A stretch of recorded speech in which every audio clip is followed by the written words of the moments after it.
Verde Valley, Arizona Territory, 1885. A Stetson hat doesn't belong on a kitchen table, not when there's a perfectly good iron hook hanging by the door. That was the very first thing Sarah noticed when she stepped out of the blinding desert sun and into the suffocating quiet of their cabin. The hat was upside down. Next to it sat a cup of pitch-black coffee that had long gone cold and a crumpled piece of paper. Boone sat across from it, his scarred hands resting flat against the heavy wood. He wasn't looking at the paper. He was looking at the abrupt end of their 3 years of peace. They had bled into this arid soil to build a sanctuary, a desperate hiding place for a man trying to outrun a name written in blood, and a woman who had nowhere else on earth to go. Now, a 22-year-old kid named Cade was waiting down in the settlement, wearing a tied-down holster and a head full of wild ambitions. I didn't want their cattle. He didn't want the water rights. He wanted the ghost that Boone used to be. But the boy was just a puppet. The real threat was Holden, the land baron pulling the strings, a man who knew exactly how to force a retired gunslinger into a grave, taking 160 acres of prime grazing land along with him. Sarah gently set her heavy water bucket on the floorboards. She didn't ask what the note said. She already knew the silent language of men who had run out of time. "We could head south," she whispered, her voice steady, but her eyes betraying the frantic calculation of a woman cornered. Boone didn't blink. His eyes held that ancient, terrifying stillness of a man, weighing the heavy cost of his own soul.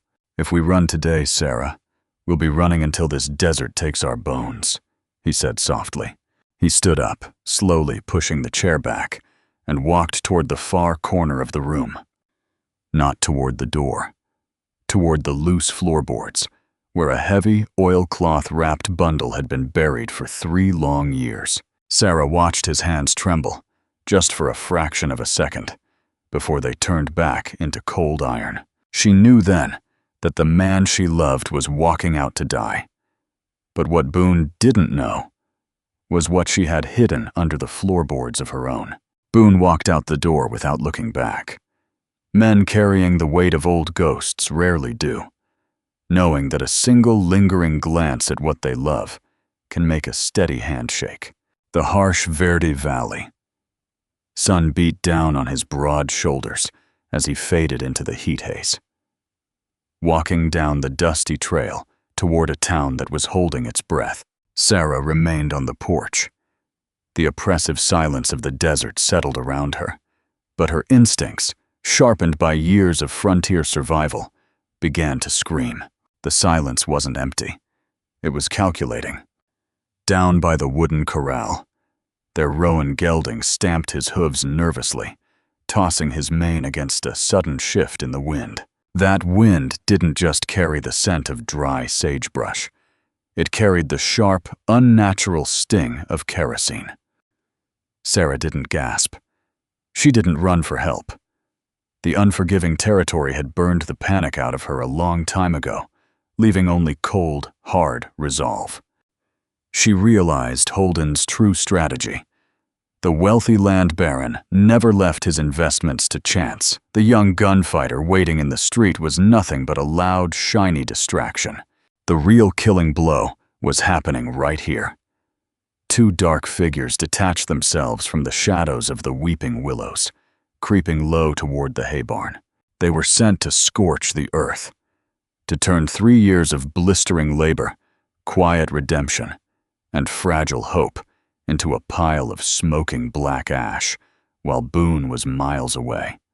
If her husband fell in the dirt today, Holden wanted to make sure he died knowing he had completely failed to protect his home. Sarah turned calmly back into the dimly lit cabin. She walked right past the mending basket and knelt on the rough wooden floorboards. Her dirt-stained fingers reached into the hidden compartment and wrapped around the heavy, scarred walnut stock of a Winchester repeating rifle. She stood up in the shadows of the kitchen, jacking a brass cartridge into the chamber. The sharp, mechanical clack echoed like a death knell in the quiet room. Boone was walking into a psychological slaughterhouse down in the streets, but Sarah was the true guardian of their sanctuary. She stepped back out into the blinding light, ready to teach Holden's men a fatal lesson. The most dangerous creature in the valley wasn't the legendary gunslinger. It was the woman protecting his home. The settlement in the heart of Verde Valley was usually a chaotic, noisy sprawl of cattlemen and miners, but today it felt like an open graveyard. As Boone's heavy boots hit the dusty main street, the townspeople melted into the shadows. Saloon doors stopped swinging. Pale faces peered from behind dirty glass windows. They were hungry for a spectacle.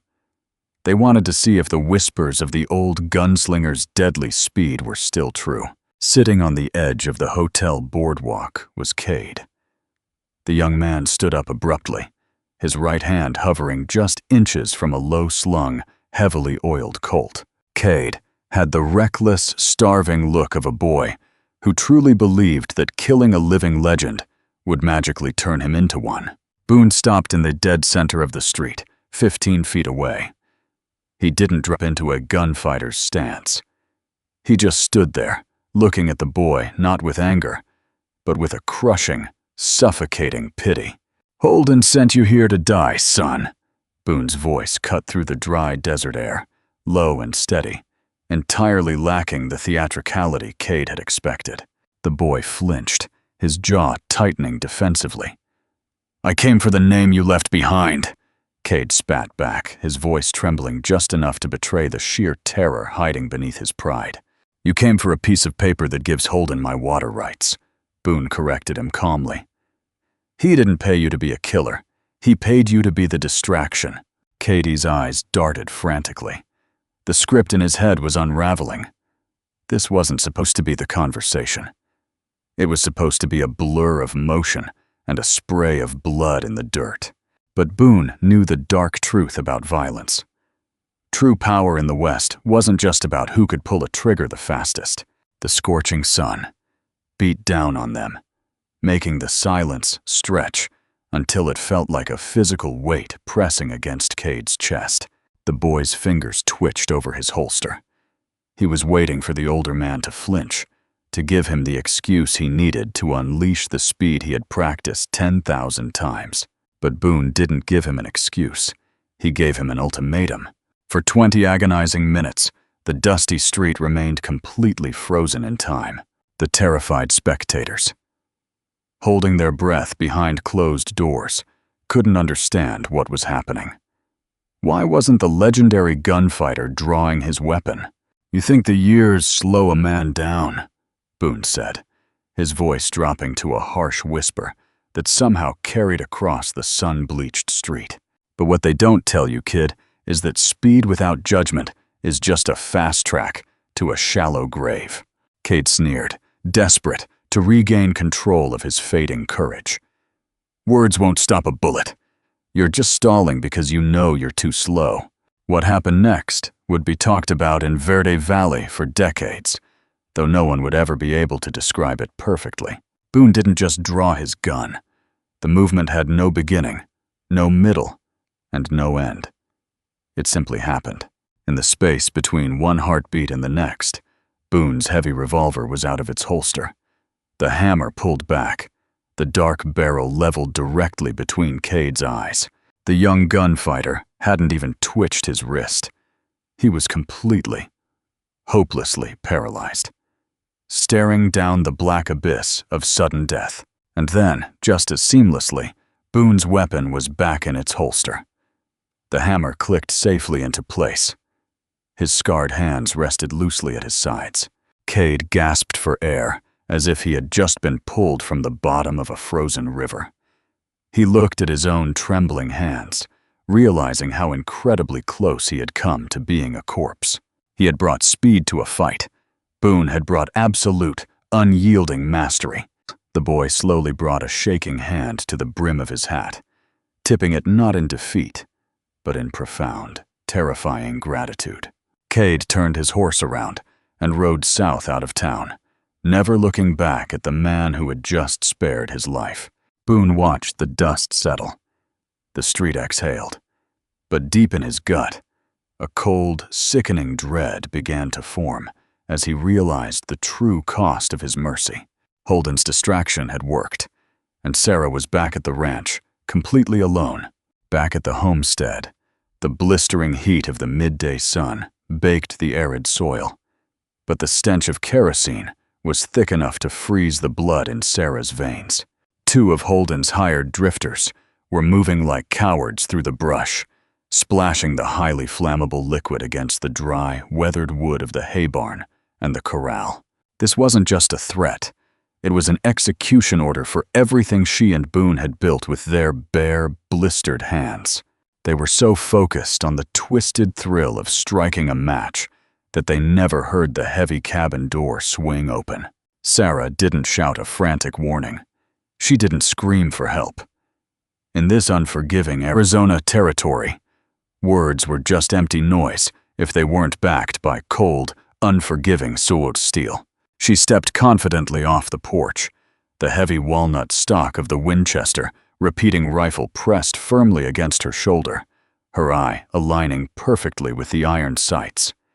She took a slow, deliberate breath, letting the chaotic fear of losing her home channel directly into absolute, deadly focus. The gunshot ripped through the valley's suffocating silence like a sudden crack of thunder. She didn't aim for the men.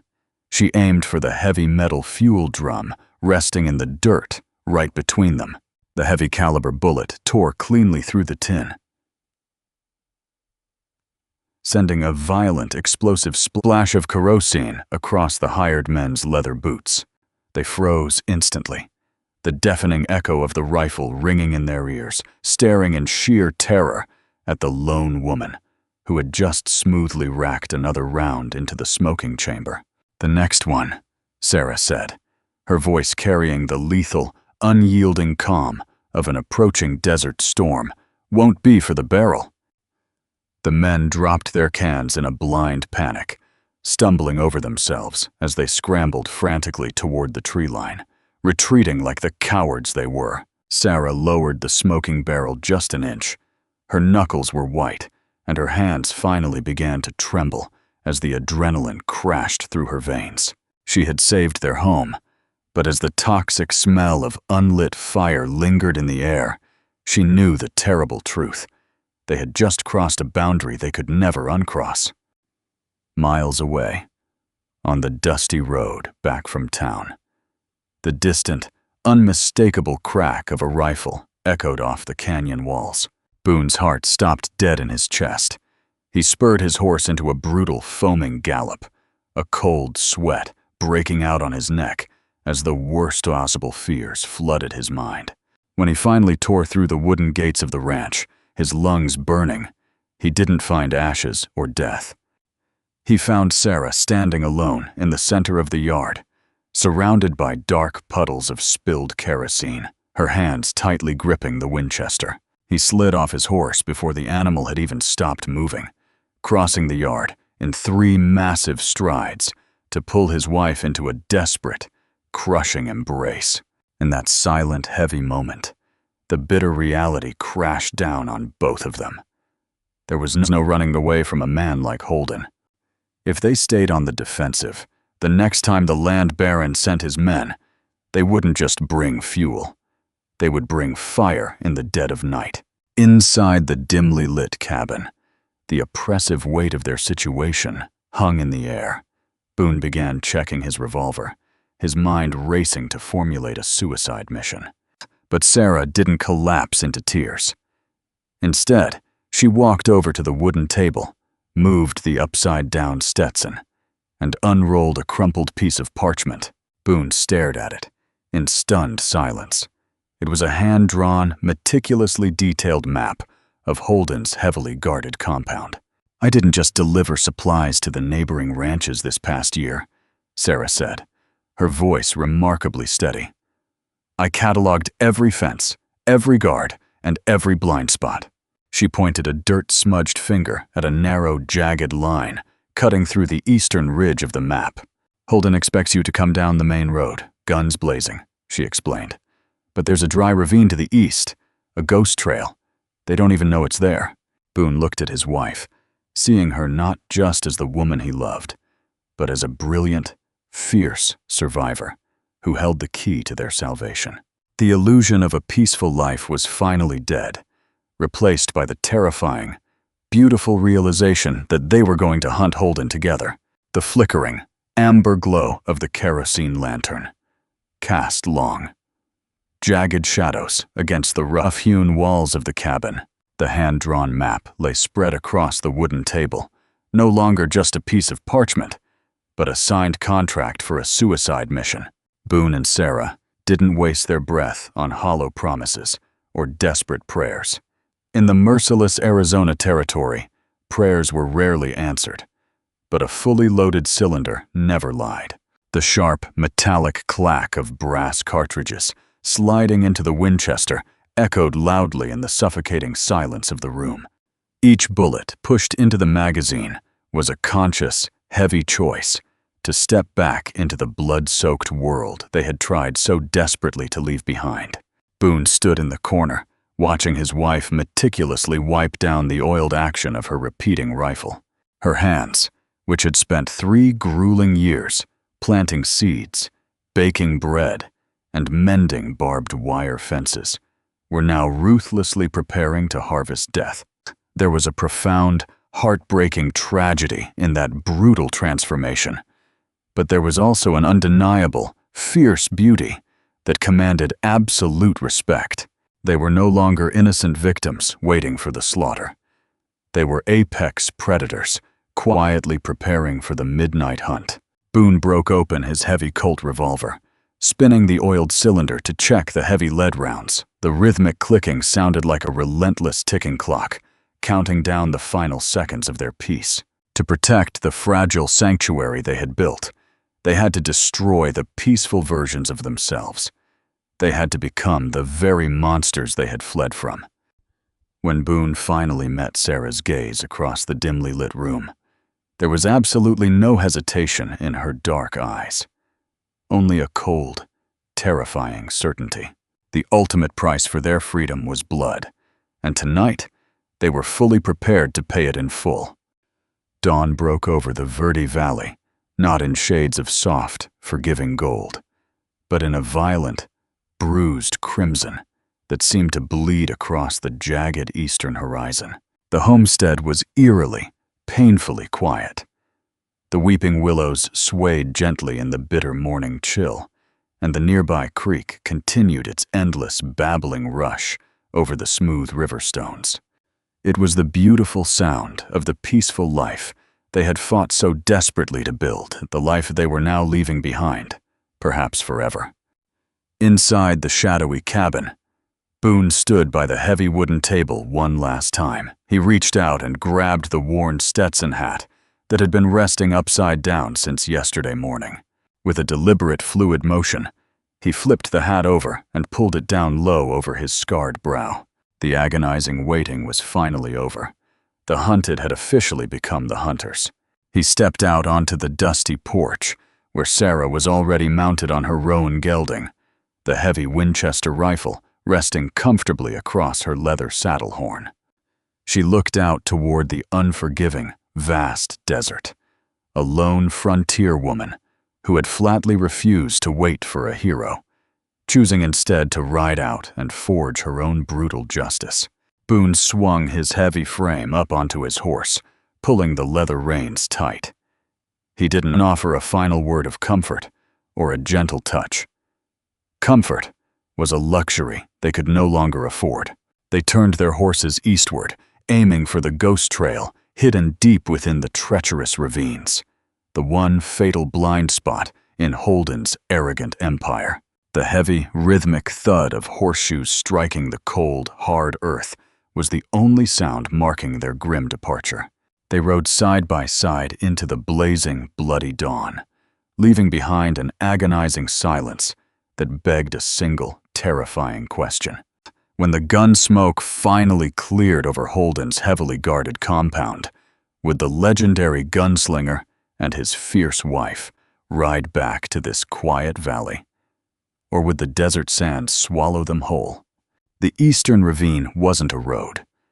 It was a jagged, suffocating scar carved into the Arizona bedrock by 1,000 years of flash floods and forgotten violence. To navigate it meant placing absolute trust in the crumbling sandstone and the sure-footedness of their horses.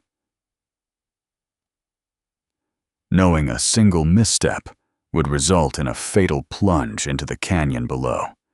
The morning sun vanished as they descended deeper into the gorge, replaced by a cold, claustrophobic shadow that seemed to swallow the sound of their breathing. Sarah led the way, her eyes scanning the perilous terrain with the razor-sharp focus of a woman who had spent years learning the lethal secrets of this unforgiving land. Boone followed in silence, his hand resting instinctively near the worn grip of his Colt, watching his wife command the treacherous path with an iron will. There was no room for hesitation. The harsh frontier didn't care about their righteous anger or their desperate need to protect their home. It only respected those hard enough to survive it. As they rode deeper into the stony abyss, the grueling physical toll of the journey began to bow to strip away the remaining illusions of their peaceful civilian lives. They weren't just a rancher and his wife anymore.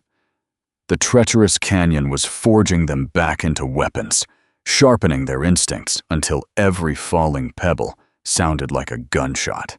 Hours bled into an agonizing blur of dust and sweat, the towering walls of the ravine pressing in on them, offering absolutely no avenue of retreat if Holden's men had discovered their route. But Sarah's map was flawless. She had found the one gaping hole in a wealthy man's armor, his arrogant belief that the rugged wilderness itself would protect his eastern flank. When the canyon finally began to widen, the bitter scent of wood smoke drifted on the updraft, signaling that they were closing in on the devil's doorstep. Boone pulled his horse alongside Sarah's, the heavy silence between them speaking the terrible words they didn't need to say. The ghost trail had successfully kept them alive, but the real slaughter was about to begin. They tethered their exhausted horses deep in a thick grove of mesquite, advancing the last 100 yards on foot, moving like silent shadows against the red sandstone. Crawling to the razor edge of the eastern ridge, Boone and Sarah finally looked down into the belly of Holden's sprawling empire. It wasn't just a cattle ranch. It was a heavily fortified fortress, crawling with more than 2 unarmed mercenaries, patrolling the perimeter, with rifles resting casually on their shoulders. Down in the main courtyard, sitting behind a massive wooden desk on the porch, as if he owned the very earth beneath him, was Holden, casually sipping whiskey in the afternoon sun. The sheer scale of the opposition was staggering. A frontal assault down the main road would have been an instant, bloody suicide, just as the land baron had calculated. But Holden's arrogant gaze was firmly fixed on the northern horizon, entirely blind to the 2 heavily armed specters, currently perched just 50 yards above his unprotected flank. Sarah slowly slid her rifle barrel over the edge of the rock, the cold iron settling perfectly against her shoulder as she peered down the iron sights. Boone drew his heavy revolver, the familiar, comforting weight of the weapon anchoring him to the deadly reality of the moment. There was no grand speech, no dramatic declaration of vengeance, just the agonizingly slow, metallic click of Sarah pulling back the hammer of her Winchester. The sound was tiny, completely lost in the vastness of the canyon, but to Boone, it sounded like the tolling of a church bell marking the end of the world. Holden took another sip of his whiskey, completely unaware that his life was now being measured in fractions of an inch. Boone looked at his wife, seeing the lethal, unwavering calm in her eyes, and he knew that once that first shot rang out, there would be no turning back, no mercy, and no prisoners. The legend of the lone gunslinger was dead. The terrifying legend of the Verde Valley ghosts was about to be written in blood. The smoke hasn't cleared, and the true cost of frontier justice is yet to be paid. Thank you for riding along on this journey into the unforgiving Verde Valley. If you want to see how this blood-soaked standoff ends and discover more gritty tales of Western romance and survival, make sure to hit that subscribe button. Leave a comment below on whether you think Boone and Sarah will make it out alive. The trail doesn't end here, and we have many more stories waiting in the shadows. Join us for the next chapter.